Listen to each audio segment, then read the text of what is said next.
سلام زخبركم من زخبركن انت خاتلتي اي امين نلومون كم قصاتنا يت بستفلالي كورنعتم بستفلالي اغاشن حزنا لكم نمص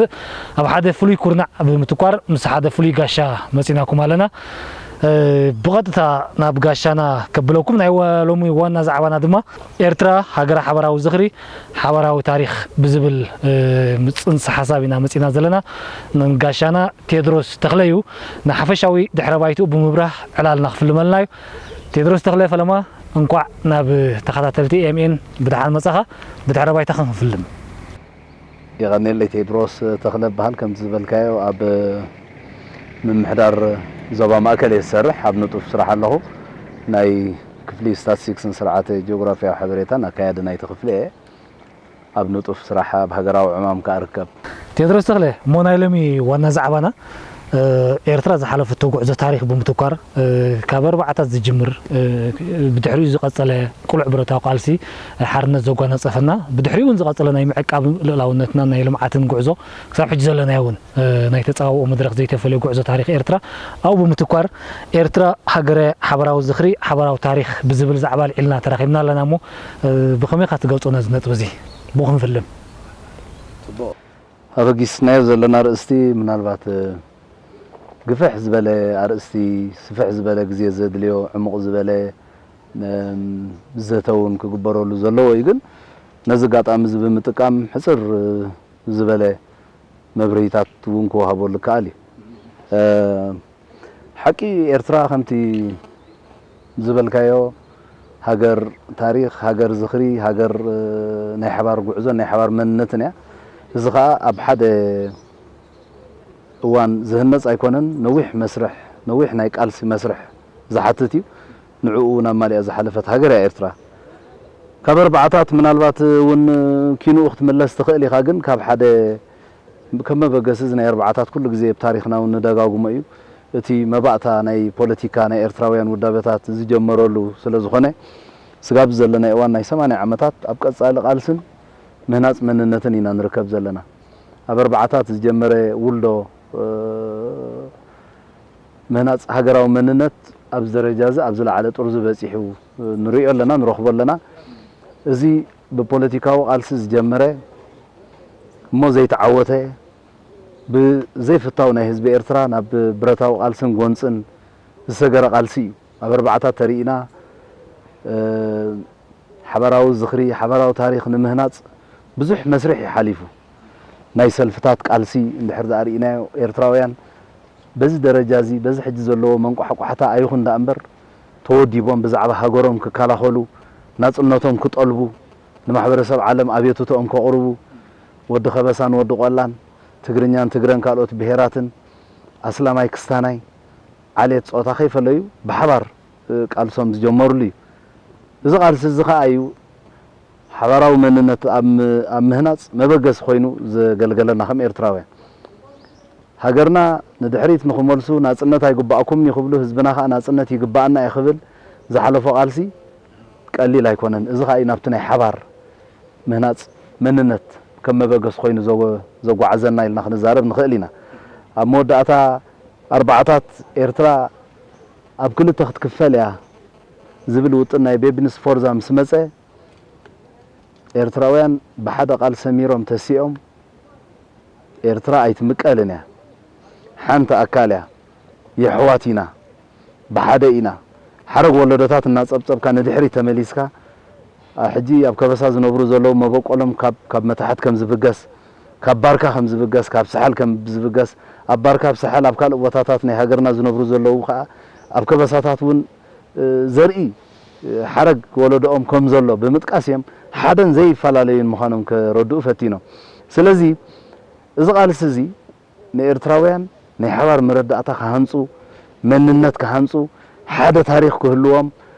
ሓደ ጸቕጢ ክሕልፉ ዝገበሮም ስለ ዝኾነ ቀሊል ተበግሶ ኣይኮነን ኣብ ሓምሳታት ብተመሳሳሊ ተሪእናዮ ከምኡ ኢና ንረክብ ኤርትራውያን ዘሕለፍዎ ቃልሲ ፌደሬሽን ክግበር ከሎ ዓድና ኢና ንደሊ ናጽነትና ኢና ንደሊ ፌደሬሽን ምስ ኢትዮጵያ እንደልን ኢና ክብሉ ከለዉ ዘሕለፍዎ ናይ ሓባር ቃልሲ መስዋዕቲ ናይ በዓል ከቢረ ካልእ ናይ መቕንጻል ፈተነታትን ክንደይ ፈተነታትን ብዙሕ ክጥቀስ ይከኣል እዩ እዚ ኩሉ እዚ ተደማሚሩ ናበይ ዝወስደና እንተይልና ናብ ናይ ሓባር መንነት ምህናፅ ዝወስደና እዩ ኣይተዓወተን እቲ ፖለቲካዊ መስርሕ እቲ ፖለቲካዊ ቃልሲ ካብኡ ብዝማዕበለ ከዓ ናፅነትና ከነውሕስ ሃገርና ልኡላውነታ ከነስፍነላ ክንቃለስ ኣለና ክንስዋዕ ኣለና ኢሎም ከዓ ኩሎም ኤርትራውያን ብሓደ ንበረኻ ዝወፈሩሉ ኩነታት ኢና ንዕዘብ ማለት እዩ ብሓፈሻት ናይ ኤርትራ መስርሕ ኣብ ሓደ ደረጃ ጠጠው ዝብል ኣይኮነን ናቱ መስርሕ ዝኽተል እዩ ከም መበገሲኡ እናማዕበለ ከዓ ስለ ዝኸደ እዚ ሎሚ እንዛረበሉ ዘለና ሃገራዊ መንነት ክህነፅ ክኢሉ እዩ ምናልባት ኣብ ሱሳታት ህዝባዊ ተጋድሎ ሓርነት ኤርትራ ምስ ተበገሰ እቲ ሃገራዊ ተሓሳስባ በዚ ሕጂ እንዛረበሉ ዘለና ደረጃ ስለ ዘይማዕበለ ኣብ 65 ዝተፈተነ ናይ ዘበነ ክፍልታት ተባሂሉ ዝፍለጥ ምናልባት ነቲ ሃገራዊ ተሓሳስባ ብገለ መዳዩ ንድሕሪት ዝመለሰ እዩ ነይሩ ክፍልታት ከምቲ ኩላትና ንፈልጦ ኣብ ኣውራጃኻ ኮይንካ ቃልስኻ ከተካይድ እሞ ክትዕወት ይከኣል እዩ ዝብል ናይ ሰውሪ ኣልጀርያ ተመክሮ ከም መበገሲ ገይሩ ዝሰርሐ እዩ ግን ነቲ ቃልሲ ኣብ ክንዲ ንቅድሚት ዝኸይድ ንድሕሪት እዩ ክጎቶ ክኢሉ ኣብ 1970 መጀመርያ ከዓ ምፍላይ ህዝባዊ ሓይልታት ነዚ ጉጉይ መስመር እዚ ናብ ቁኑዕ መስመር ወሲድካ ሃገራዊ ተሓሳስባ ሃገራዊ መንነት ንምህናፅ ዝፈጥር ስለ ዝነበረ ንኩሉ ኣራሚ ምንቅስቃስ ነቲ ዝተኸስረ ዕድላትን ነቲ ዝተኸስረ ግዜን ኣሪምካ ንቃልሲ ህዝቢ ኤርትራ ብድርኺት ብናህሪ ንቅድሚት ብዘጓዕዝ መንገዲ ንምእራም ተባሂሉ ዝመፀ እዩ ልክዕ ከምቲ ትፅቢት ዝተገብረሉ ከዓ ንኩሉ ኤርትራዊ ብሓንቲ መኹባዕቲ ፀሚቑ ከም ዝሓልፍ ብምግባር ከበሳን ቆላን ኣስላም ክርስቲያን ኩሎም ኣውረጃታት ብዘይፈላለይ ፆታ ኣብ መስርዕ ቃልሲ ብምጥማር ንኩሎም ትሕቲ ሃገራዊ ስምዒታት መድረኽ ብመድረኹ እናኣረመ ሓያል ቃልሲ ዘይቋርፅ ቃልሲ ብምግባር እዩ ኣብ 1991 ሓርነት መላእ ኤርትራ ከረጋግፅ ዝኽኣለ ስለዚ ጥቕልል ብዝበለ ኤርትራ ክትዕወተሉ ዝኽኣለት ቀንዲ ምክንያት ሓባራዊ ታሪክ ስለ ዝነበራ ሓባራዊ ቃንዛ ሓባራዊ ስቃይ ሓባራዊ ረሃዋ ስለ ዝነበረ ዘይናፃፀል ብምዃኑ ኣብ መወዳእታ ኣብ 1991 ብሓባር ተቃሊሶም ኩሎም ኤርትራውያን ነዚ ኩን ጌርናዮ ዘለና ናፅነት ከውሕሱ ዝኽኣልሉ ኩነታት እዩ ቀንዲ መሰረቱ ከዓ ኣብቲ ሓባራዊ ዝኽሪ ኣብቲ ሓባራዊ መንነት መሰረት ዝገብር እዩ ማለት እዩ ነዚ ሓባራዊ ዝኽሪ ሓባራዊ ታሪክ ሓባራዊ መሰረት ሓባራዊ መረዳእታ ዝፈጠረ ሓይሊ ናይ ህዝቢ ኤርትራ እንታይ ኢና ክንብሎ ንኽእል ካብ ታሪክ ምርክስ ብምግባር ቴድሮስ ተኽለ ሓቂ እዩ ሓባራዊ ዝኽሪ ስቂሉ ስለ ዝደለኻዮ ጥራሕ ዝመፅእ ኣይኮነን ኣብ ናይ ሓባር ቃልሲ ኣብ ናይ ሓባር መስዋእቲ ኣብ ናይ ሓባር መከራ ኣብ ናይ ሓባር ሕሰም ኣብ ናይ ሓባር ማእሰርትን ግፍዕን ናይ ፀላእቲ ኣብ ሓባር ዘጋጥመካ ጥሜትን መከራን ራህዋን እውን ኣብ ኩሎም ብሓባር እትረኽቦ ኩነት ዝፍጠር እዩ ኤርትራ ከዓ ኣብ ሓድነት ክትሰጥም ክትጥመር ዝኽኣላ ቀንዲ ምክንያት እዚ ኩነታት እዚ እዩ ኣብ ኣርባዕታት ምናልባት ታሪክ ኩላትና ንገንዘቦ ንሪኦ ኢና ፅሑፍ እውን እዩ ኣብ ኣርባዕታት ኤርትራ ነብሳ ዘይትኽእል ሃገር እያ ኣብ መንጎ እስላምን ክርስቲያንን ገፊሕ ዝኾነ ጋጊ ዘሎ ፍቅሪ የብሎምን ኣብ ኣውራጃታት ዝተኸፋፈሉ እዮም ሓድነት የብሎምን ብቁጠባውን ነብሳ ዘይትኽእል ድኽምቲ ሃገር እያ ዝበሃለሉ ኣብ ዝነበረ እዋን ወናፅነትና ንኸይንረክብ ኣብ ዝግበረሉ ዝነበረ ፈተነታት ናይ ሽዑ ኣቦታት ተቃለስቲ ሼክ ኢብራሂም ሱልጣን ከምኡውን ኣቦና ወልደ ማርያም ነቲ ንሓድነት ዝፋታተን ዝነበረ ኩነታት ከም ግብረ መልሲ ሓንቲ ደርሆ ሓሪዶም ሼክ ኢብራሂም ሱልጣን ኣቦና በስሚላህ ክብሉ ከለዉ ኣቦና ወልደ ማርያም ከዓ በስማም ኢሎም ዝበልዑሉ እዩ 80 ዓመት ተመሊስና ኢና ንዛረብ ዘለና ቅድሚ 80 ዓመት እዚ ደረጃ ዝንቃሓት ዝበፅሐ ህዝቢ ምስ ብዙሕ ፈተነታቱ ኣብ ቃልሲ እናበሰለ እናተኮስኮሰ ድሕሪ ናፅነት ንሪኦ ዘለና ከዓ ምናልባት ኣብ ግዚኡ ክግለፅ ይከኣል እዚ ኩሉ ፈተነታት ክሰግር ዝኽኣለ ሓድነት ኣብ ብዙሕነት ስለ ዝኣምን እዩ ሓድነት እንተደኣ ተጠቂምካሉ ምረቃ እዩ እንተዘይተጠቂምካሉ ከዓ መርገም እዩ ንብዙሓት ሃገራት መርገም ኮይኑ ከንድደን ክልብልበን ንርኢ ኣለና ኣብ ኤርትራ ግን ብኣንፃሩ ሓድነት ምረቃ እዩ مرقا خوينا خا عالم ملو بخويناتن ورخويناتن كتحقون انكولا مس بزح ناي غربابتنا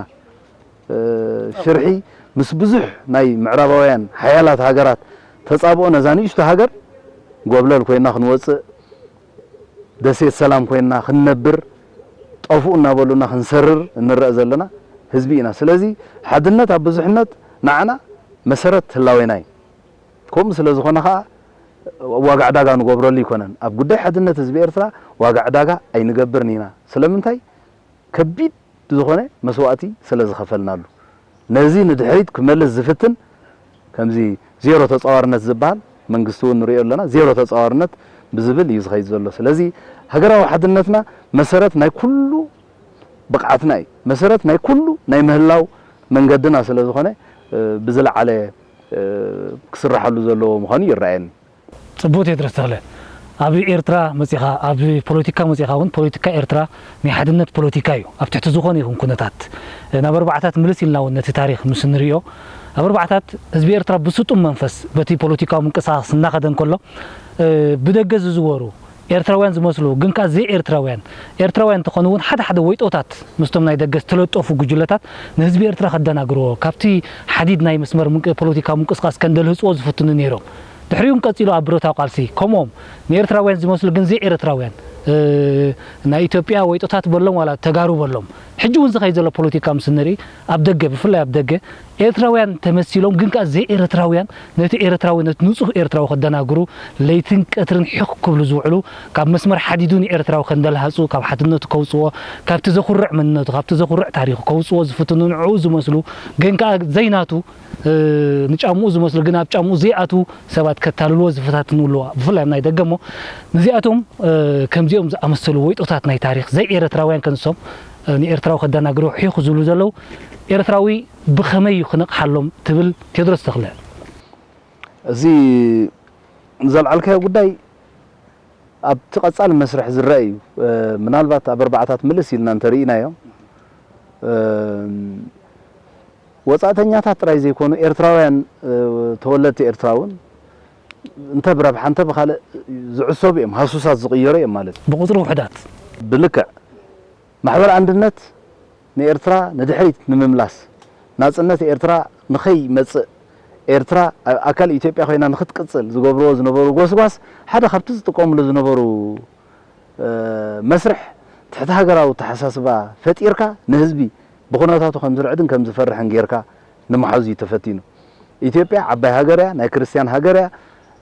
ኤርትራ ከዓ ንእሽቶ እያ ሃገራት ዓረብ ጽባሕ ንግኦ ጎብጣየን እዚ ክርስቲያን ዝበሃል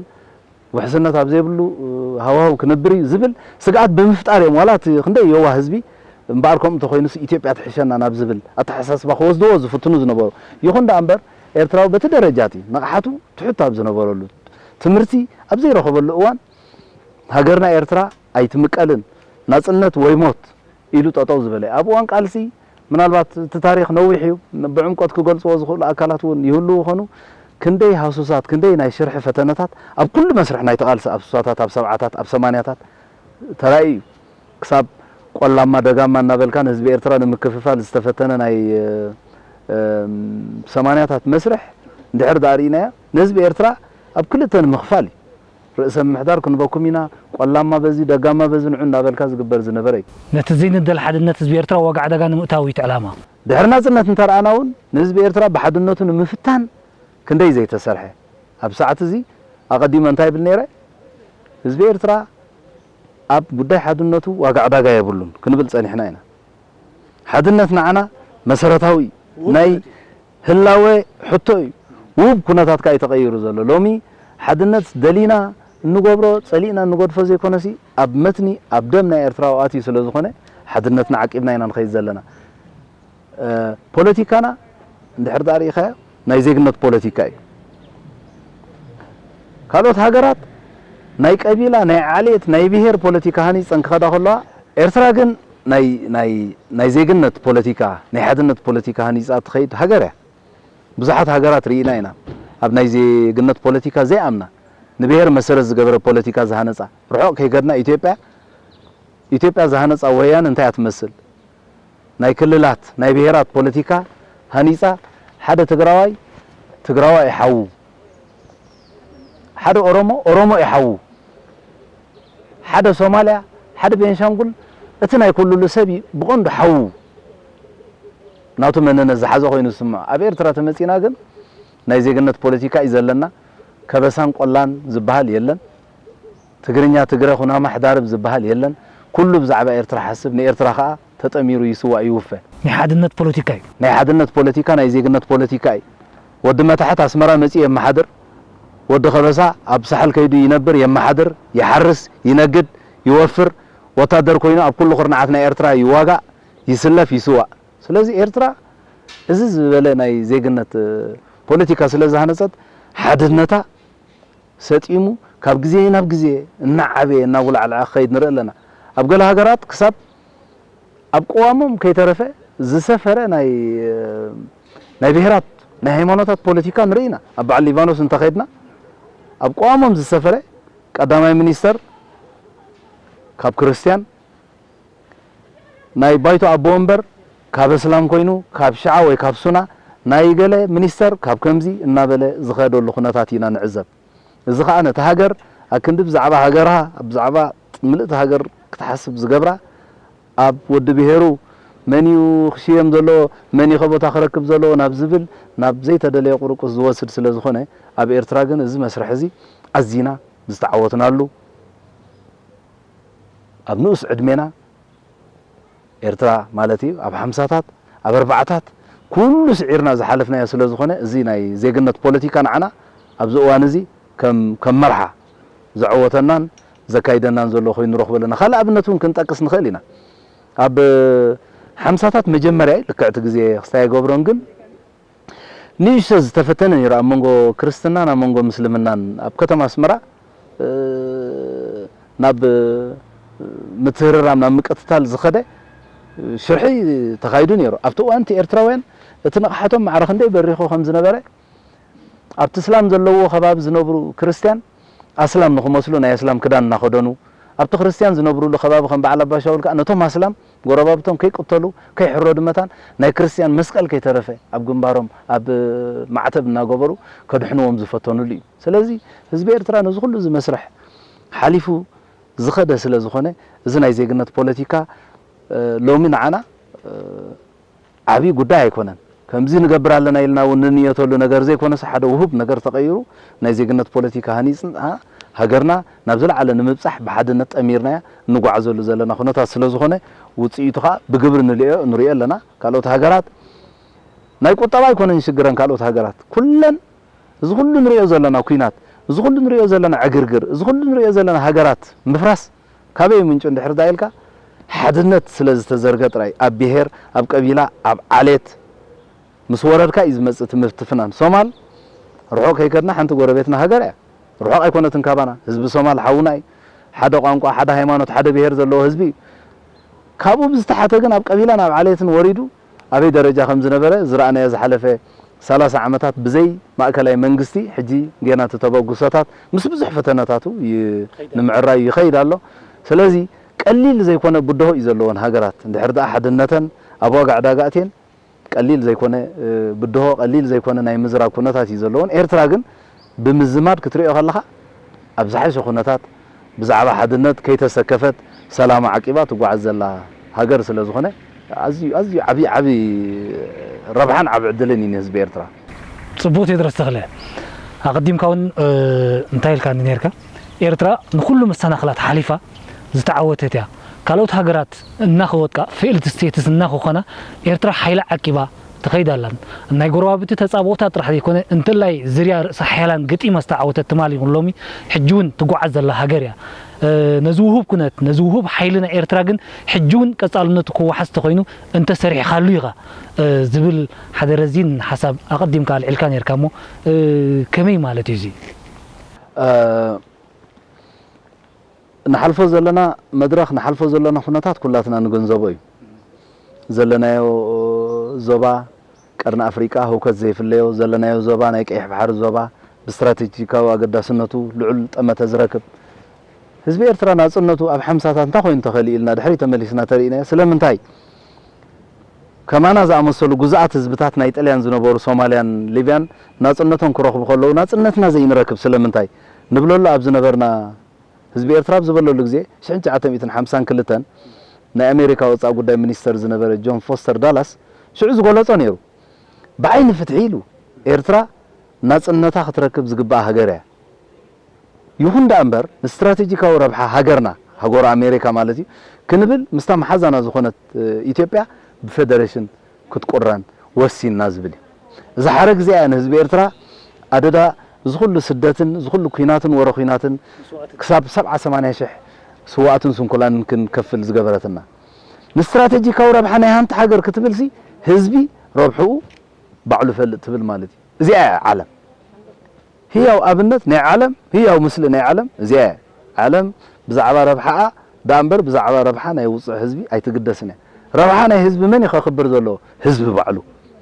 بتقالص بمرحته غيرو سلازي غونه زغل مسرح حليفنا تسوينا ناصنتنا متيناينا سغاب حجون حدنتنا عقيبنا نسرح سلازلنا هلاونا يرغاغيصنا لنا بزحات هاجرات ግን مس عرمشش قطباو صقان ناي تفطرون سب سرحن مس كل تكنولوجيان عنونو كبلا نرئلنا وكودا بحصير غزي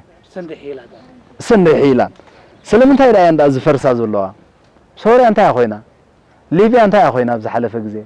سوماليا زخل عنتو ينغلص نبرنا انت غاطيموا اب سودان زلو خناتات انتلعنايو اب ناي بعل دارفور زلو خناتات دبوب سودان كاب سودان كتفل نيرو وادي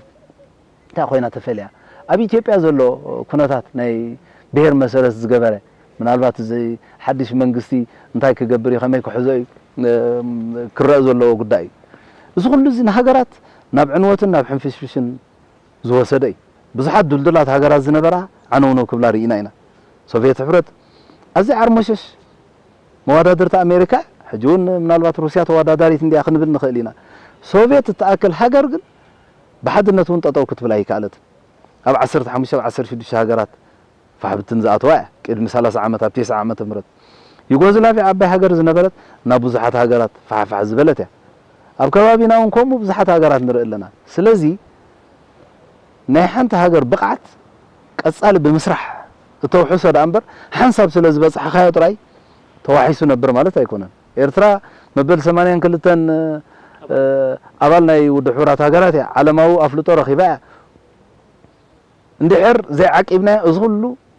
أفلطو زي واقع يبولو كمزبن هاجرن ايتولن يخا كمزبن هاجرن اتولو بقعتك بمعقاب قصالنتك بموحس حدنتك بمعقاب التراغاغصو كنت دامبر حنساب سلاز توهبك زي منطل مسل غيرنا خنوسده يبلنا اذا خاين بزحات هاجرات زداناغران حنساب ناصنتن مسرخبا اتوم اب سلطان زمص مرحتي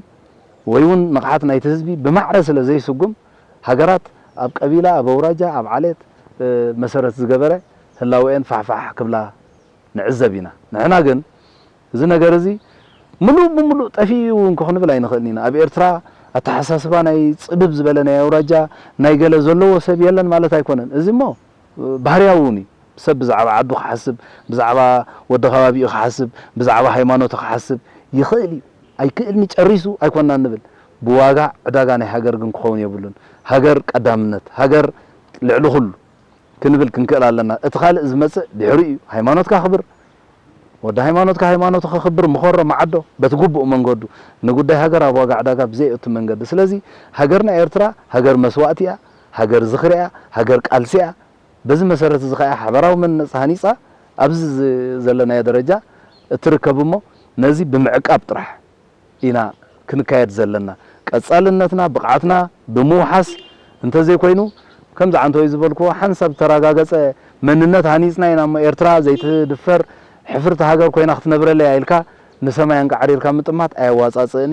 سلازونا خا ليتن كاترن تصابوا الله نتصابوا مكيتنا حدنتنا عقبنا كن كيد كم زلنا تراي كزخخر يدل صبوت يدرس تخله زي خبركن تخاطلتي AMN كم زد قلصنا دلو تدرس تخله قدم قدادمت مسرتاو ነገር ሀገር ተቀድም እዩ እቲ ዓላማ ይልና بتاريخ ጥራይ ስለ ዘይንበርውን بحجها انتي كا تقبر زلكا تاريخ كان معقاب تاريخ كان مخلع تصابع تخاون داغماي تاريخ سريح كان مقرسام كاب حلمتاتهم نمرحق انتي كقبر كم زلو يحبرنا صنيحو اب تاريخ بزحت هاجرات نيرن دطفشاون بتاريخ نفلط ነገር አሎ እዚ ዋና ምክንያት እንታይ ታሪኽን ስለዚ ዓቀባዩ ናወለደታትን ድማ በትልቅዕ ማዕዝን ስለዚ መሐላለፋዩ ውድቃት ሃገራት ወይ ድማ ሃገራት ነይረን ዝጠፈሻ በታሪኽ ኩላኻትኩም ከም ትፈልጥዎ ኣብ ታሪኽ ጉዕዞ ታሪኽ ስኑድ እዩ ስለዚ ንዑዝ ዝምጥን መልእኽቲ ከም መሐላለፍ ጸኒሑ ቴድሮስ ተክለ ናባኻ ክምለስ ቴድሮስ ተክለ ኣብዚ ሕጂ ዋን እውን ታሪኽ ሓያል ትበሃል ኣሜሪካ ታሪኽ ኣርባዕታት ክደግም ኣብ ልዕሊ ህዝቢ ኤርትራ ሒው ከም ምባል ትርከብ ዘላ ኣብዚ ውዑይ እዋናት እዚ ሞ ስለምንታይ ናይ ብሓቂ ናይ ኣሜሪካ ኩነታት ንብዙሕ ሰብ የዳናግሮ እዩ ኣብ ዕምቀት መረዳእታ ድዩ ኣብ ምንታይ ምዃኑ ኣነ ቁርብ ንባዕለይ ክስታይ ይገብረኒ ኣሜሪካ ሲ ስለምንታይ እያ ምዛኑ ንእሽቶ ሃገር ዝብል እዩ ነሰብ ምድንጋር ዝፈጥረሉ አንቶ ጠቂስና ኢና ኣብ 50ታት ናጽነትና ከይንረክብ ዲግዲግቶም ዓጢቆም ዝተቃለሱና እንተዳኒሮም ኣሜሪካ እዩ ኣብ እዋን መስርሕ ናይ ብረታዊ ቃልሲ ናጽነትና ንኸይንረክብ ንስርዓታት ሃይለ ስላሴን ደርግን ብኩሉ ንዋቶም ስለያው ሓበሬቶኦም ኣጽዋሮም بكل عينة عدلات حق زومه ناصنتنا نخينركب مسواعتنا خابو متن طرز خمس عرق قال سنه خمس نوح 30 عمت كم نوح مسواعتنا خمس بزح زغبرو امريكا دحر ناصنت ون انت خونه ريفرندمنا نخينغبر زتغبر فتنات بتاريخ بتدغاغام مستغلصي قليل ايكونن 4 عمت ناي سلام كنتات حليفنا خا نابتا دغسي ناي قدمم مزيم ምናልባት እዚ 10 ዓመት ዝሓለፈሲ ከም ንበይኑ ናይ ዶብ ኩነታት ጥራሕ ገይሩ ዝርድኦ ሰብ እንተዳአሎ ልክዕ ኣይኮነን ዝብል መረዳእታ ከም ዘለኒ ይኽገልጽ ዝፈቱ ድፊት ናይ ሓያላት ሃገራት ኤርትራ ነፃ ፖለቲካዊ መስመር እትኽተል ሃገር ነብስና ክንክእል ጉዳይና ባዕልና ከነመሓድር ቁጠባና ፖለቲካና ዲፕሎማሲና ባህልና ባዕልና ከነመሓድር ዝበለት ሃገር ስለ ዝኾነት ክትቅጻዕ ኣለዋ كم أزع مسألة خلوت هاجرات كيف هريا متان الساقدم قدارم كتسبر الله حقا تباهيلو استفتني حزب إرترا خالق والحنتنا أمريكا أبعدهم كيدنا يتواقعنا يوم ناتهم رابحة أي كلكلنا يوم أبزا ناتنا لولا ومريتنا استنصروا دوبات هاجرنا جن قطبانا بوليتيكانا مسمرنا بعلنا خنا كايد نصا غدفنا سلاز بلنا تراي እዚ ሁሉ ዝحلف ዘሎ መስርሕ ንሪኦ ዘለና ማለት እዩ ስለዚ ኣሜሪካ ሕጂውን ኤርትራ እዚ ነፃ ፖለቲካዊ መስመራ ኩን ንኸይከውን ካልኦት ሃገራት ከኣኻኡ ንኸይመሃራ ናይ ኣሜሪካ ኣተሓሳስባ ከምዚ ኣመሰለ ኣብ ነፍስኻ ምኽኣል ዝምርኮስ ኣተሓሳስባ ከይምዕብል መታን እሶም ብድላዮም ዝዝውርዎ ኩነት ክፈጥሩ ጥራሕ ስለ ዝደልዩ ኤርትራ ብኣመላኻኽቶም ክትቅጻዕ ዘለዋ ሃገር እያ ማለት እዩ ኣሜሪካ ኸ ኩሉ ግዜ እንታይ እዮም ዝገብሩ ባዕሎም መፅኦም ኣይዋግኡ ኻን እዮም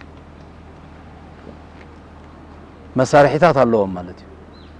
ፀጋ ስለ ዘለዎም እዚ ኩሉ ውድባት ናይ ዓለም ካብ ውድብ ሕብራት ሃገራት ጀሚርካ ባይቶ ፀጥታ ካልኦት ናይ ረድኤት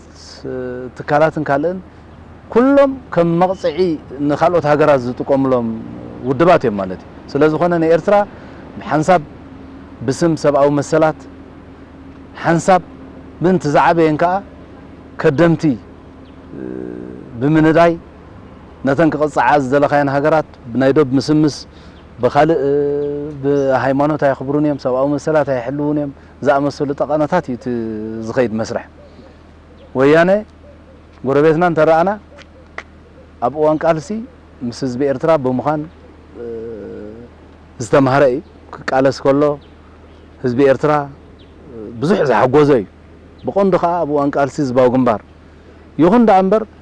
እቲ ናይ ክድምና ስራሕ ከም ስራሕና ኢሎም ዝሓዝዎ ስለ ዝኾነ ብመንገዶም እዚ ኩሉ ፅቡቕ ዝምድና ፈጢርና ሃገራትና ብሓባር ክንሃንፅ ኢና ብዝበልናሉ እዋን መሳርሒ ናይ ምዕራባውያን ሓይልታት ብምዃን ዘይነበረ ኩነታት ናይ ዶብ ምስምስ ፈጢርካ ንህዝቢ ኤርትራን መንግስቱን ሃገሩን ندحريت نمملاس تجبر فتني سلازي أمريكا ندحر دارينا بتقللو انتهي سلازخوني من حزب إيرترا خندز الصلوة وين منجس إيرترا الصلوة إذا أنت حسيبنا حزب منجسين إيرترا وننتي نص مسمرنا خنكون لنا لولاوي بوليتيكا لولاوي قطبا لولاوي ባህሊ كنهنص علينا ስለዝበልና ጥራሕ እዚ ኩሉ እዚ ዝመጽእ ዘሎ ተጻብኦታት ማለት እሞ በሐያል ቃልሲ በሐያል መስዋዕት ኻ እናተኸላኸልናዮ ንዕወተሉ ዘለና ምናልባት ንሕና ከም ህዝቢ ኤርትራ ሃገርና ክንሃንጽ ነጻ ክንግደፍ ነይሩና ነይሩ ነጻ ተገዲፍና ነይርና ተንኸውን አበይ ደረጃ ምበጽሕና ነይርና ኣብ ከመይ ኩነታት መሃለና ነይርና ዝብል ይዝመጽእ 700 ዕቤቱን ዘመዝገብናዮ መንጽር ብምኻድ ማለት እዩ ትክክል ኩሉ ኣብ ፖለቲካ ኣብ ባህሊ ኣብ ቁጠባ ኣብ ዲፕሎማሲ ኣርኢናያ ዝነበርና ገስጋስ ንድሕሪት ዘይተመልሰ ነይሩ ተዝኸውን ምናልባት ኤርትራ ሓንቲ ኣብነታዊት ሃገር ክትከውን ትኽእል ዝነበረት ኣብ ዝተፈላለዩ ኣጋጣሚታት ዝጥቀስ እዩ ኤርትራ ዶንግያ ናጽነታ ዝረኸበት ሃገር ስለ ዝነበረት እቲ ዕድላት እቲ ክትጥቀመሉ ትኽእል ነይራ ንበዓል ኣሜሪካ 300 ዓመታት ዝወሰደለን ናይ ምዕባለ መስርሕ ኣብ ርሑቕ ምብራቕ ዝርከባ ሃገራት ከም በዓል ደቡብ ኣፍሪካ ጃፓን ታይላንድ أو 30-40-50 عامات ينكون جيرانو كابت سنغافور نوثق نقولنا كابت تمكرت بمبقاس كأن إحنا إيرتراويان كاوز واحدة زوسد جزء هاجرنا أبزل على خنا بصح نخلينا إلنا أميننا أبسط بقاسنا له واني زنا يبعل 9 شو 9 شو منتم كنا تاتم بار زيهم سي صباح نقول حماق أبنت نخلوت هاجرات بتناتو ما تحساس بها مالتي كخونيهم بزبل ኤርትራ ካብዚ ተሐሳስባዚ ወይ ክትወጽእ ኣለዋ ወይ ከዓ ከተተግብሮ ዓቅሙ ከምዘ ይብላ ክንገብር ክንከል ኣለና ተባሂሉ ዝኹሉ ተጻብኦ ናይ ኣሜሪካ ዝኸደ በዓል ወያነ ዓቅሙ ሃልይዎም ክገብሩ ዝኽእሉ ኮይኖም ዘይኮነ ልኡኻት ናይ ምዕራብ ኮይኖም እዮም ዝኹሉ ተጻብኦታት ኣብ ርእሲ ህዝቢ ኤርትራ ወሪዱ ህዝቢ ኤርትራ ናይ ብሓቂ ጅግና ህዝቢ ስለ ዝኾነ ክኢላ ህዝቢ ስለ ዝኾነ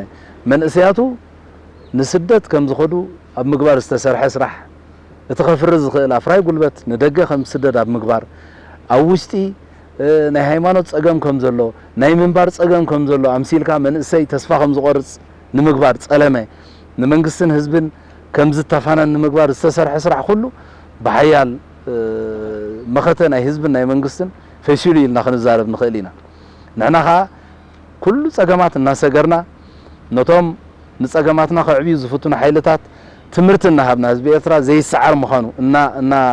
ኣርኣና ብግብሪ ንኸይድ ስለ ዘለና ህዝቢ ኤርትራ ናብ ርህው መንገዲ ናብ ብርሃን ናብ ዕቤት ናብ ዝሓሸ ናብ ርህው መጻኢ ዝኸደሉ ዘሎ ባይታ በፂሕና ኣለና ኢልና ክንዛረብ ንኽእል ኢና ኤርትራን ሚድያ ኔትወርክ ከም መቐጸልታ ናይቲ ብትምህርታዊ ሓበሬታዊ ኣዛናይን ኣሳታፍን ዝኾነ መደባቱ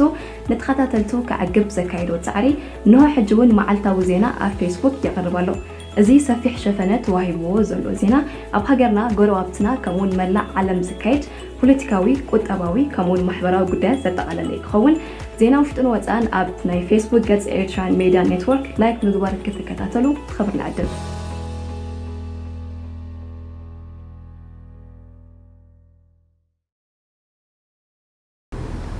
صبوت يدرس تغلى بتي قبل علينا استخاد ناي 30 عامات تتصابوا برس حيالان بتناصل دما بامريكا حزب ኤርትራ كم هاجرن حزبن كقصل ايتديلن بصالح حيال مخطو ግን بتزرعيو ناي مختن ناي تعجستن حيلي كم هاجرن حزبن كقصل مخالو حدا خابتي عبي كم معباله تقيسون كغلص زخلي ولو كبت لمعت انت تسناخلنا كم هاجرن حزبن كنقصل ايتدلين يرغن كنقصل كيلنا بسلام مختنا حدا زي كم ملك عرقو حي كغلص يخلي قد مقل عامتات ون كبر بريزيدنت ኢሳያስ አፈወርቂ እንታይ ኢሉ ነይሩ ካብ 98 ክሳብ 2000 ዘጋጠመና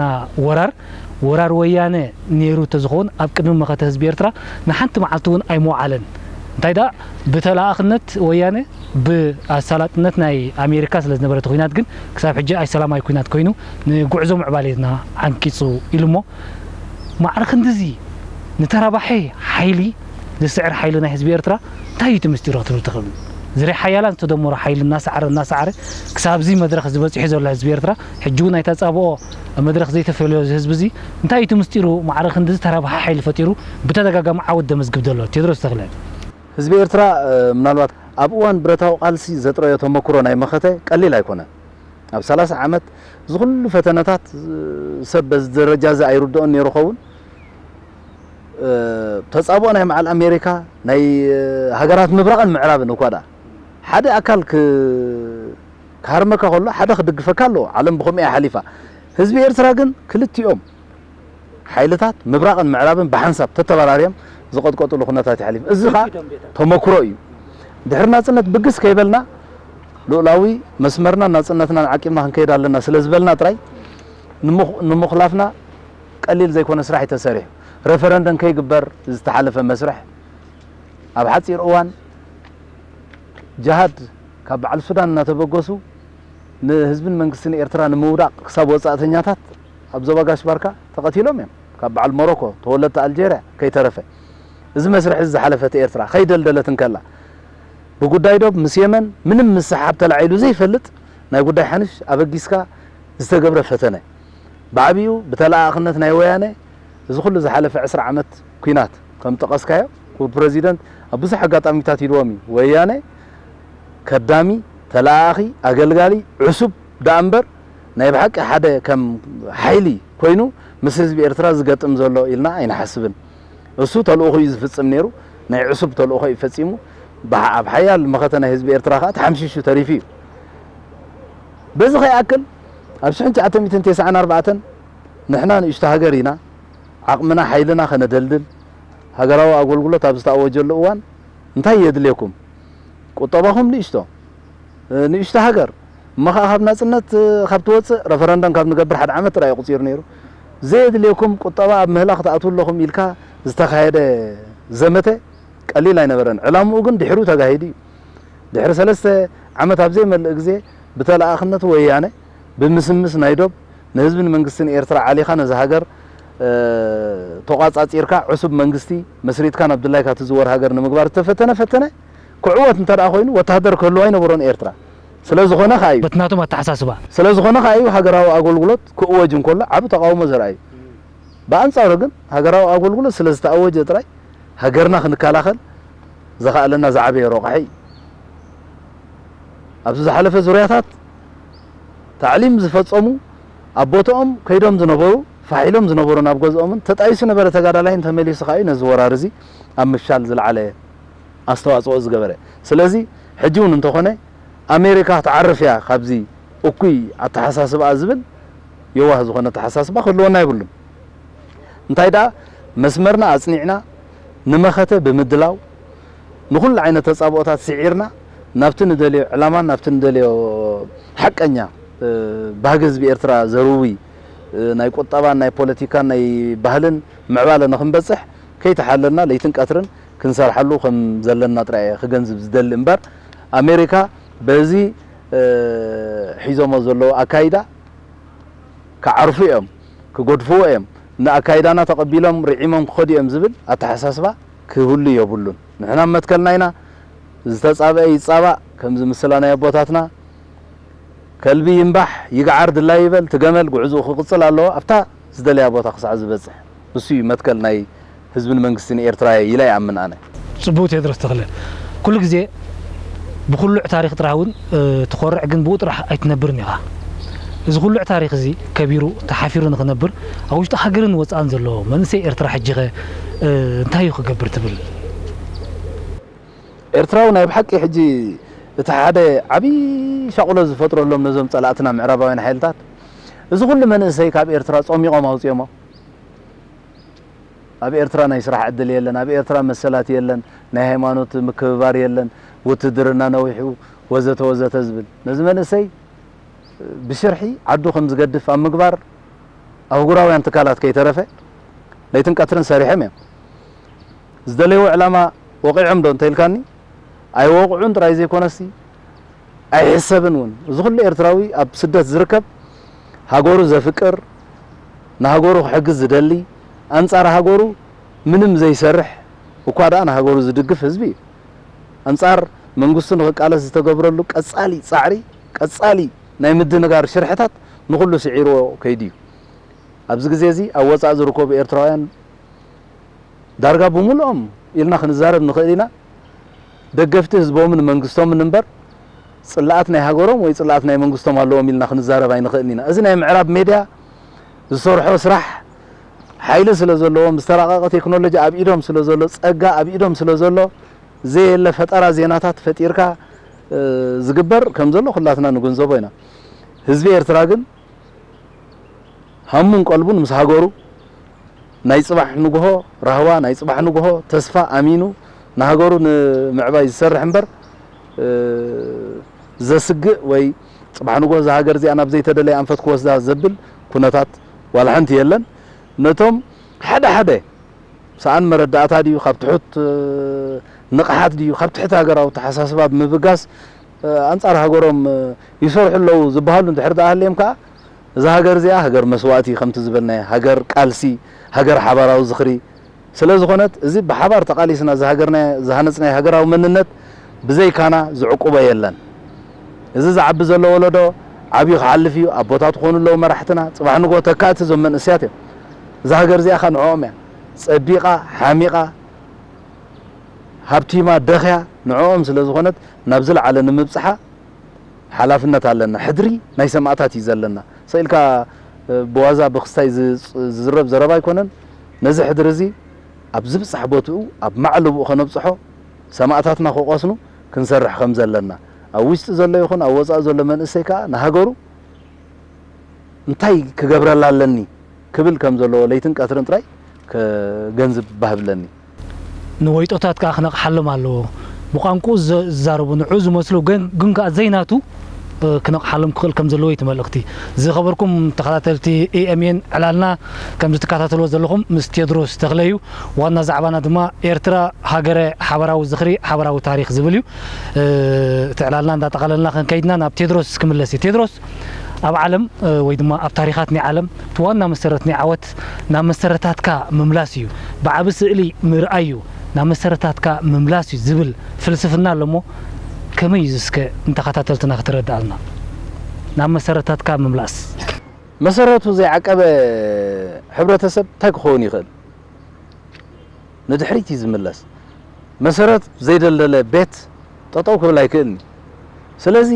መሰረትና ንሕና ኣብ ምክብባር ዝተመርኮሰ ኣብ ምትሕጋዝ ዝተመርኮሰ ንብጻይካ ነፍስኻ ከም ነፍስኻ ኣብ ምፍቃር ንዝተጸጎሙ ኣብ ምሕጋዝ እዛ ዓድና ከዓ ዓዲ መስዋእቲ እያ ቀሊል ዘይኮነ መስዋእቲ ሕሊፍና ናጽነት ኣምጺና ድሕር ናጽነት ክንደይ መስዋእቲ ንኸፍል ኣለና ስጋብ ሕጂ እዚ ዋጋ ናይታ ጽባሕ ንግሆ ክትህሉን ክትከውን እንደልያ ኤርትራ ኣብ መሰረታትና ተመሊስና ኢና ከዓ ቀጻልነትና ነውሕስን ህላዌና ነረጋግጽን ጸላእትና ቀንዲ ዝሰርሕሉ ስራሕ ከዓ መሰረታትና ከም ዝዓኑ ምግባር እዩ ኣብ ክብርታት ዝተመርኮሰ መሰረታት ህዝቢ ኤርትራ ከም ዝዓኑ ብምግባር ጽልዋታት ናይ ምዕራብን ካልእን ከም ዘእቱ መንነቱ ከም ዝንዕቕ ኣብ ምግባር ኣበርቲዖም ዝሰርሑ ኣለዉ ንሕና ከዓ መንነትና ክብርታትና ናይ ወለድና ጥራይ ዘይኮነ ኣብ እዋን ቃልሲ ዘማዕበልናዮም ክብርታት ብሕጂ እውን እንዕቁቦም እነማዕብሎም ክብርታት ዓቂብና እንድሕር ደኣ ኸይድና ኣብ ዝለዓለ ከም ንበጽሕ ዘጠራጥር ኣይኮነን መሰረታትና ከዓ እዮም ንብሕጂ እውን ንመጻኢ ኣንፈት መሰረት ናይ ጉዕዞና እሞ መሰረትና ዓቂብና ምስ ዘበናዊ ኣተሓሳስባታት ምስ እዋናዊ ምዕባለታት ብዝሳነ መንገዲ እናኸለስና እናገምገምና ንቕድሚት ክንከይድ ከም ዘለና ግድነት ኮይኑ ስማዓኒ ጽቡቕ ቴድሮስ ተኽለ ትማል ቅድም ናጽነት ይኹን ኣብ ናይ ድሕሪ ናጽነት ጉዕዞ ዘጋጠመና ወራር ትውሽጢ ሃገር ዘሎ ብምልኣት መኪቱ ትብደገ ዘሎ ድማ ብንብረቱ ብንዋቱ ነቲ ንጸላእትና ንቕርስመሉ ዝነበርና ኣጽዋር ንምሽማት ዘኽእል ዝነበረ ሓይሊ ወይ ዶላር ንበለውን በትብደገ ዝነበረ ኤርትራዊ ዝርከብ ነበረ ሓይሊ እሞ ድምርማር ናይዚ ኩሉ ሓይሊ ንጸላእትና እናሰዓርና ናብዚ ደረጃ ዝበፂሕና ዘለና ቅድም ናጽነት ናብፅና ሕጂ እውን ኣብ ምዕቃብ ልኡላውነትናን ጎደና ልምዓትናን ንጓዓዝ ዘለና እሞ ነቲ ብደገ ዘሎን ነዚ ውሽጢ ሃገር ዘሎን ህዝቢ ኤርትራ እንታይ መልእኽቲ ተመሓላልፍ ህዝቢ ኤርትራ ምናልባት ኣነ ተደጋጊሙ ተገሊጽ እዩ ኣብ ውሽጥና ወጻእን ዝርከብ ህዝቢ ኤርትራ ፍልልይ ዘለዎ ገይሮም ዝገልጹሉ ፍልልይ ዋልሓንቲ የብሉን ናይ ቦታ ጥራይ ትፍልልይ ኤርትራ ኣብ ኣእምሮያ ትህነጽ ከም ሓንቲ ግእዝቲ ትጭበጥ ነገር ጥራሕ ይኮንና ንሪያ ኤርትራውነት ናይ ዜግነት ፖለቲካ ሓድነት ናይ ብዙሕነት ኣብ ኣእምሮ ኤርትራዊ ዝተሃንጸ ስለ ዝኾነ ነዚ መመሊስና ክንኩልዖ ክንሰርሓሉ ናብ ዝለዓለ ደረጃኡ ክነብጽሖ ኣብ ደገ ዘለው ዜጋታትና ውህብ ኩነታት ኮይኑ ጽልዋ ናይ ትዝነብሩሉ ሕብረተሰብ ናይ ትዝነብሩሉ ባህሊ ከም ዝህልዎም ፍሉጥ እዩ ይኹን ዳ እምበር እዚ ዝካየድ ዘሎ ቀጻሊ ጎስጓሳት ቀጻሊ ሰሚናራት ዓለም ማዕቢላ ያለው ምናልባት ግድን ሰሚናር ኣብ ሓደ ዳራሽ ተኣኪብካ ጥራይ ኣይኮነን ዝኸይድ ዘሎ ናይ ሜድያ ስራሓት ኩሉ ባህሊ ኣብ ምዕባይ ብዝለዓለ ክንሰርሓሉ ክንጉስጉሰሉ ከነድምቆ ዜጋታትና ናብ ዓዶም መጽኦም ምስ ባህሎምን ምስ መንነቶምን ዝላለዩሉ ባይታ ክንፈጥር ክንሰርሕ እንድሕር ዳ ኽኢልና ኤርትራዊ ሃገራዊ መንነት ተዓቂቡ ጥራይ ዘይኮነሲ ኣብ ዝለዓለ ደረጃኡ ኣብ ዝበረኸ ደረጃኡ ክበጽሕ ዝኽእል ኮይኑ ስማዓኒ ኤርትራውያን ኣብ ዝሓለፈ ወራራት ጥራይ ዘይኮነሲ ድሕሩ እንተመሊስና እንተረኣና ኣብ ዝሃለዎ ሃልዮም ዝኸፈልዎ መስዋዕቲ ጉልበት ዘለዎ ብጉልበቱ ገንዘብ ዘለዎ ብገንዘቡ ንዓለም መስደመም እዩ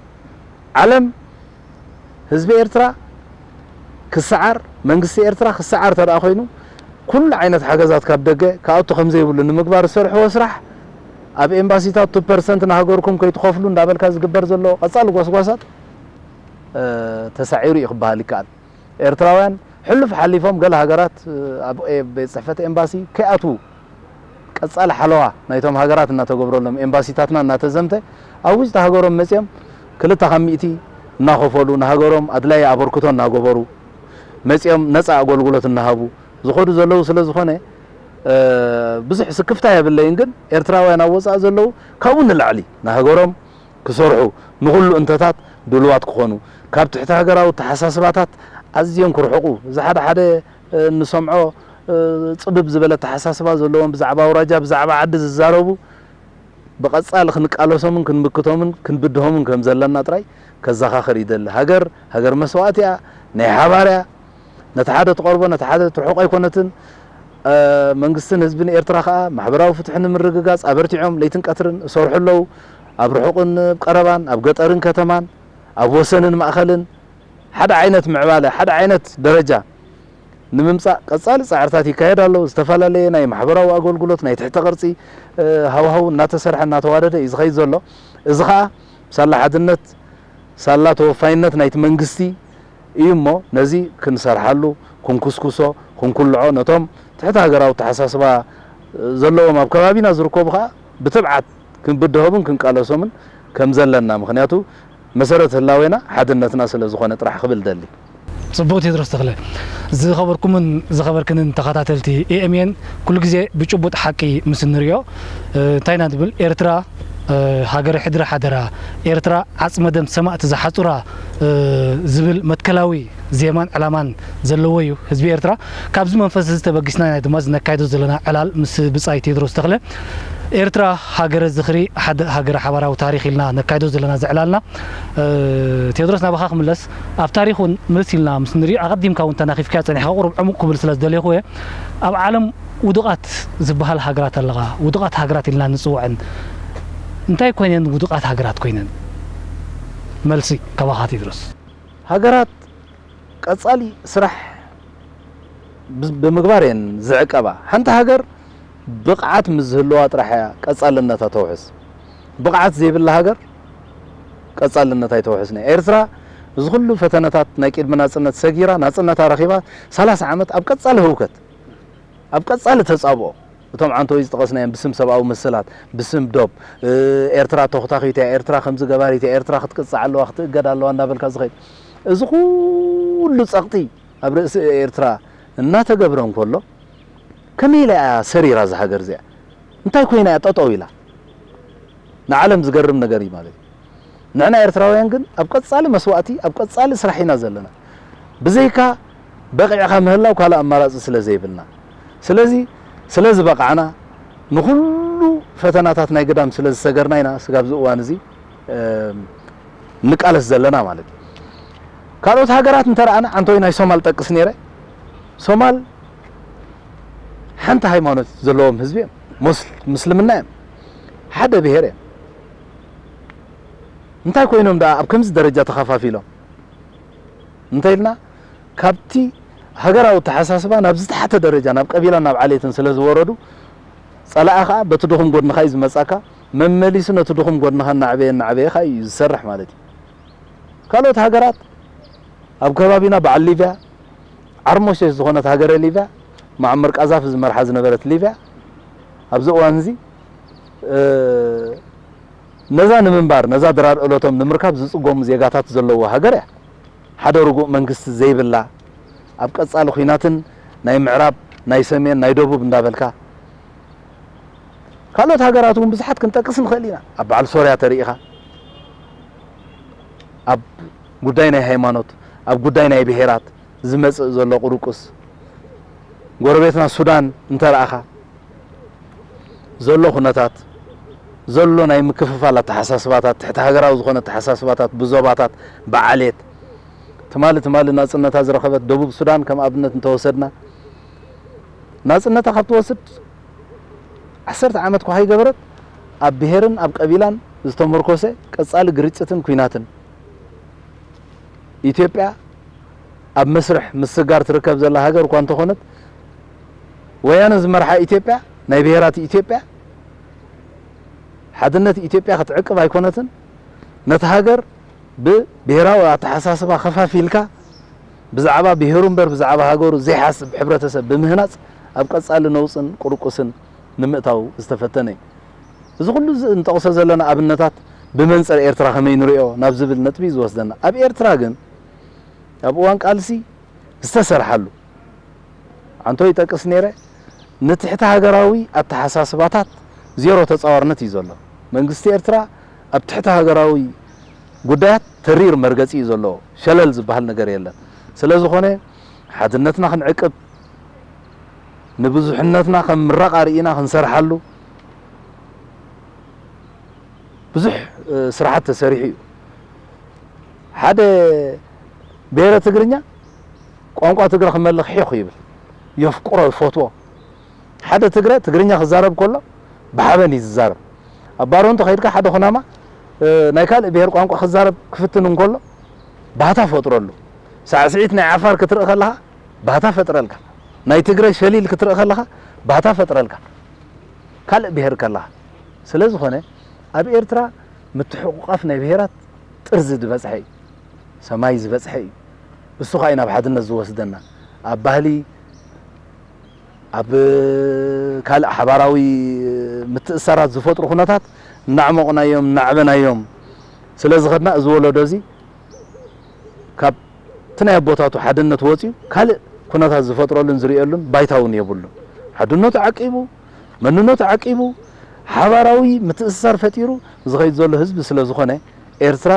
ኣዝያ ዝሰርሓትሉ እዩ ስለ ዝሰርሓትሉ ከዓ ዕድለኛ እያ ክበሃል ከኣል ሰሪሕኻ እውን ከይኮነልካ ይኽእል ኤርትራ ግን ተዓዊታትሉ እያ ክንብል ንኽእል ኢና ግን ከዓ እንታይ ዝበልኩ እያ ክንሰርሓሉ ኣለና ክንዕቁቦ ኣለና ክንኩስኩሶ ኣለና ኣብ ዝለዓለ ደረጃ ከነብፅሖ ኣለና ዝኾነ ንዕኡ ዝፋታተን ኩነታት ክመፅእ ከሎ ከዓ ብትብዓት ክንቃለሶ መስዋዕቲ ክንከፍለሉ ኣለና ምክንያቱ ሃገራት ማእስየን ዝፈርሳ ማእስየን ዝሰዕራ ቁጠባ ኣይኮነን ዘስዕረን ዘውድቐን ሓድነተን ምስ ላሕልሐ ጥራየን ዝወድቃ እምበር ቁጠባ ሎሚ ትደክፅ ፅባሕ ንጎ ሰሪሕካ ተምፅእ ኢኻ ሓድነት እንድሕር ፈሪሱ ግን መዕረይ ዝበሃል ከማን የብሉ ክትቃታተል ኣብ ጎደና ኣብ ፅርግያ ክትቃታተል እውን ትኽእል ኢኻ ከምዚ ብቴሌቭዥን ንሪኦ ዘለና ናይ ካልኦት ሃገራት ህዝቢ ኤርትራ ግን ኣዝዩ ተዓዊትሉ ሰሪሕሉ ስለ ዝኾነ ከዓ ተዓዊትሉ ኢልና ክንዛረብ ንኽእል ኢና ጽቡቕ ቴዎድሮስ ተኽለ እናጠቓለልና ንኸይድ ኣለና ጭፍራ ወያነ ድሕርቲ ብዘይንደል ማዕበላዊ ሓይሊ ህዝብታት ናይ ኢትዮጵያ ካብ ኣዲስ ኣበባ ተሓፂባ ኣብ መቐለ ምስ ተሸጎረት ናብ በረኻታት ትግራይ እውን ምሳተፈት ዳግማይ ርእሰ ሓያል ኣሜሪካ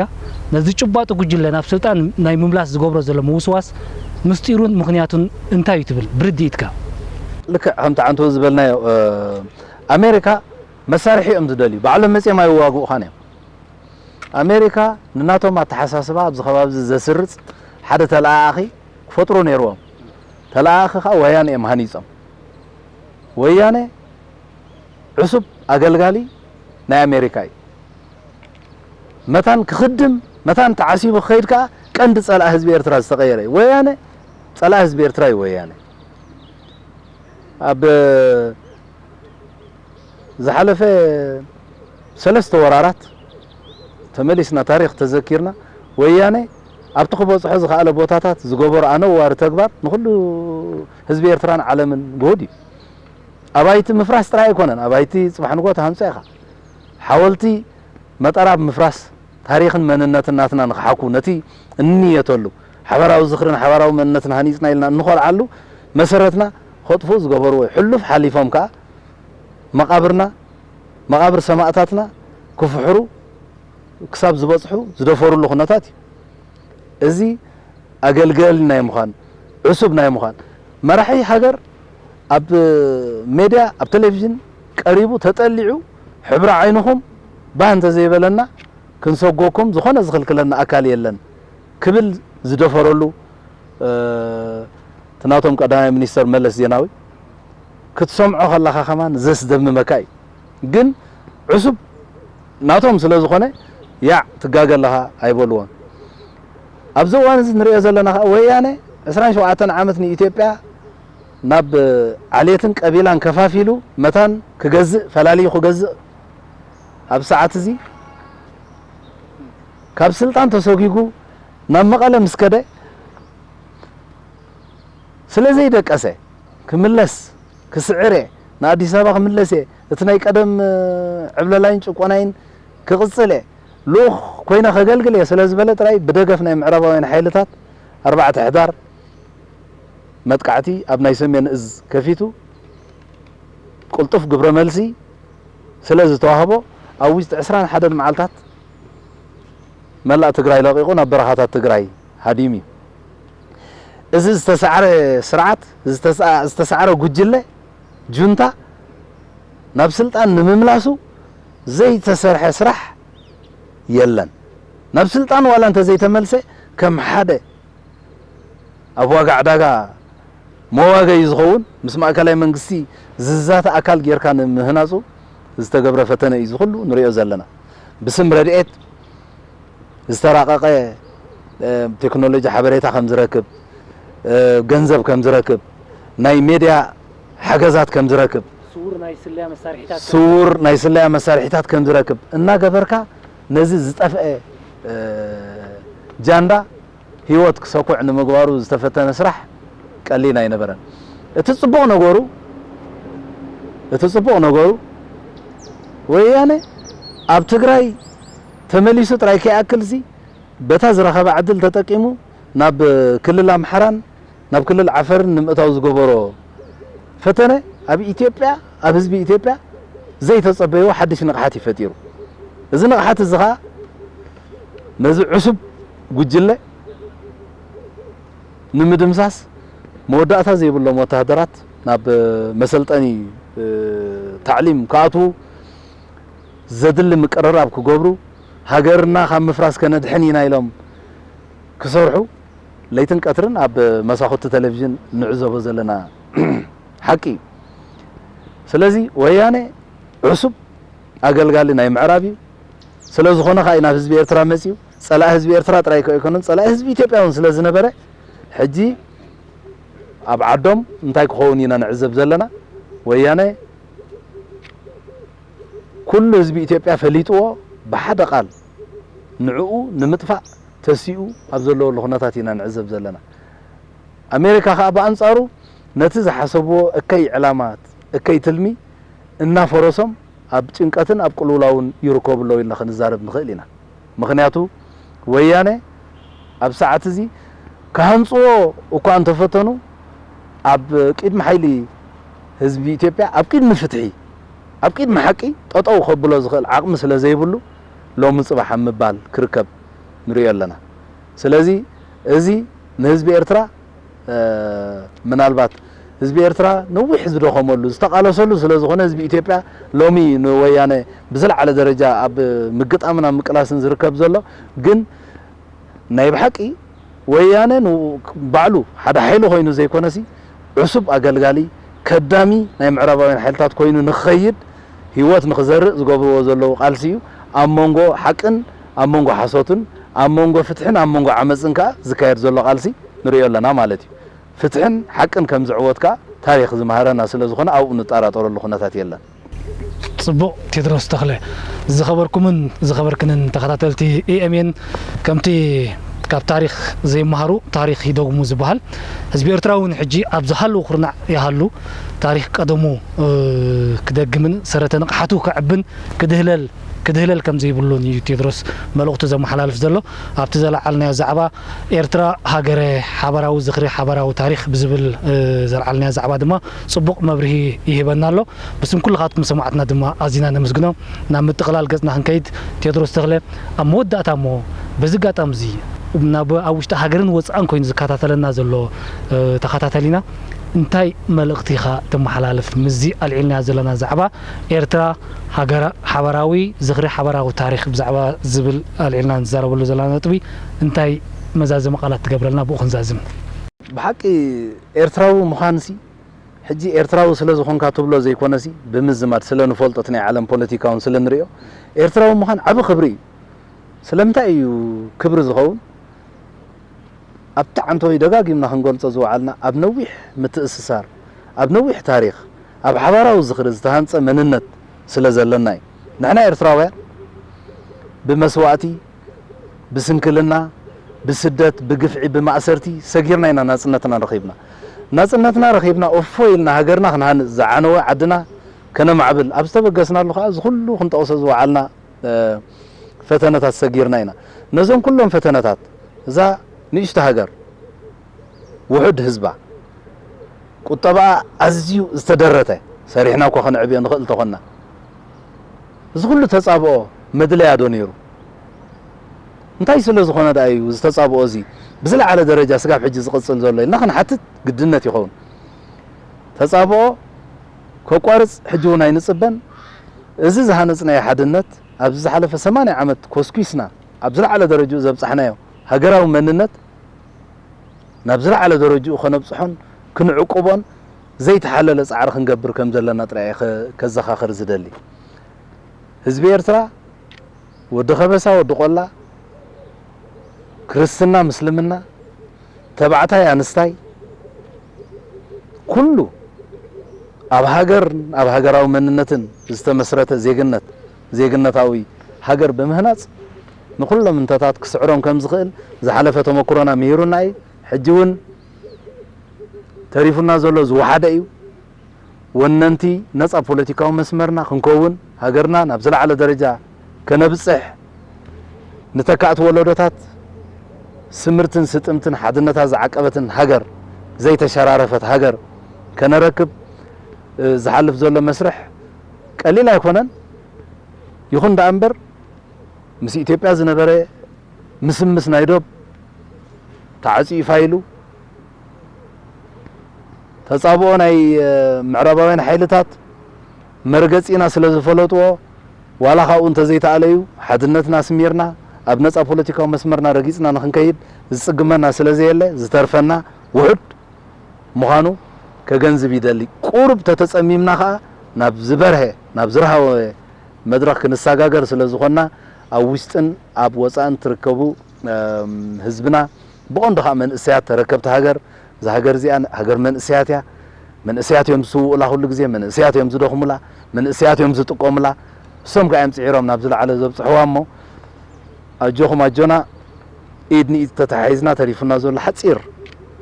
سغمي نغيد اب زبره